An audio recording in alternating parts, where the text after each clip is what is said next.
Projects like Kensington Vision are very important indeed, and I'm pleased that the North West Development Agency is assisting and funding this as a part of their broader vision to implement their ICT strategy for the region.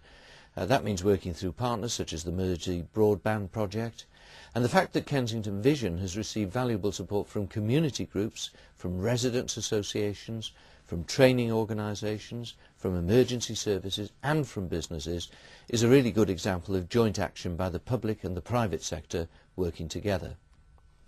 The North West continues to drive the take-up and use of information and communication technology, or ICTs, which is a considerable achievement. Cybermore and Project Access in Cumbria, Kensington Vision here in Merseyside, these are projects at the cutting edge of innovative, groundbreaking projects that promote the social and economic well-being of both rural and urban communities through using broadband technologies. The challenge for the North West is to harness the lessons learned from these projects for future projects in Merseyside, like the one earmarked for Alt Valley. The North West is becoming a beacon for the rest of the country on community broadband, enabling other areas not yet exposed to projects like these to emulate your success. This project will help spread the message on what broadband and ICT can do for the community, and I want your help to reinforce the government's commitment to address the digital divide in the UK.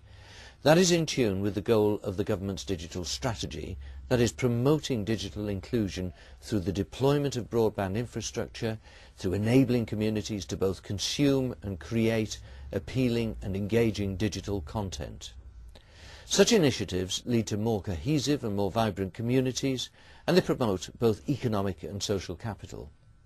I'd like to say a few words about the government's digital strategy in order to put Kensington Vision in context in the national policy. The success of the digital strategy depends on the private and the public sectors working together. That involves investor confidence and digitally literate citizens. Broadband has a key role to play in delivering digital Britain, and that's why we can be proud of our achievement in having the most extensive and the third most competitive broadband market in the G7. But we mustn't be complacent. As converged services increase consumer choice and stimulate further innovative products and services, it remains important that the infrastructure is developed to deliver that choice. Successful implementation of the digital strategy will contribute to improving the cohesion of society, the wealth of the economy, and the quality of life for UK citizens. The strategy recognises the need to stimulate take-up. In particular, we want to reach out to those who feel shut out or simply think that information and communication technology isn't for people like me. Specifically, the digital strategy is designed to address the problem of the digital divide, and that's one that faces the whole of Europe. We need to demonstrate that we can all benefit as learners, as citizens, as consumers, through the most effective use of technology. I note that this project was delivered on digital television over a broadband connection, as well as via the web, and that set-top boxes plus broadband connections were delivered to residents, that is, people with differing levels of digital literacy. The government wants the UK to be a country where everyone has the opportunity to benefit from the transforming power of ICT, whether delivered by computer or mobile phone or digital television or indeed any other device, in a safe and secure environment.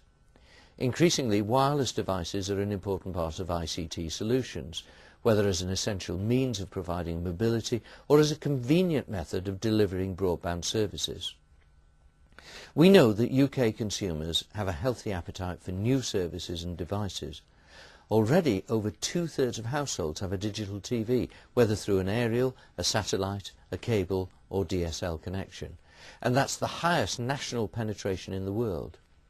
The announcement in September 2005 on switchover confirmed the region-by-region timetable for switching the nation fully to digital TV, with the Granada region being planned for 2009.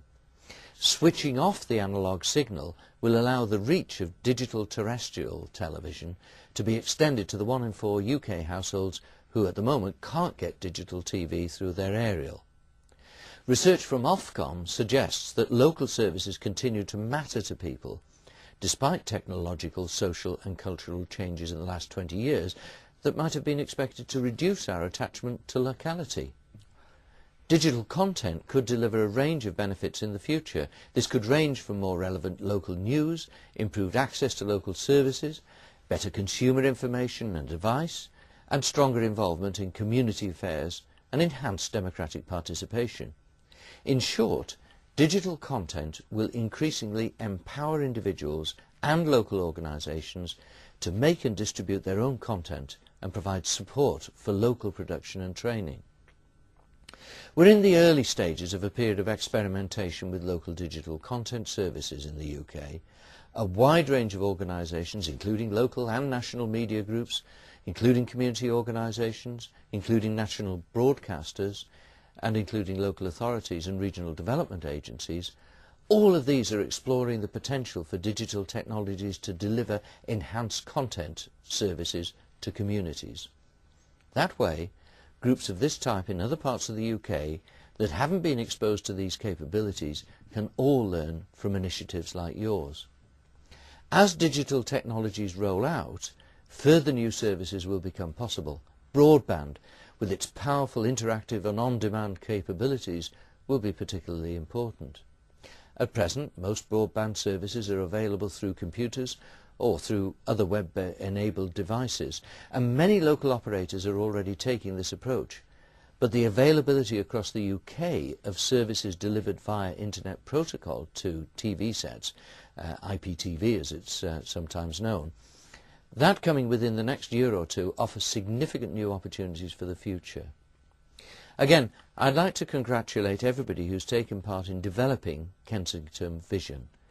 It is important that projects like these continue to enable communities like yours to take up and see the benefits of broadband and ICT.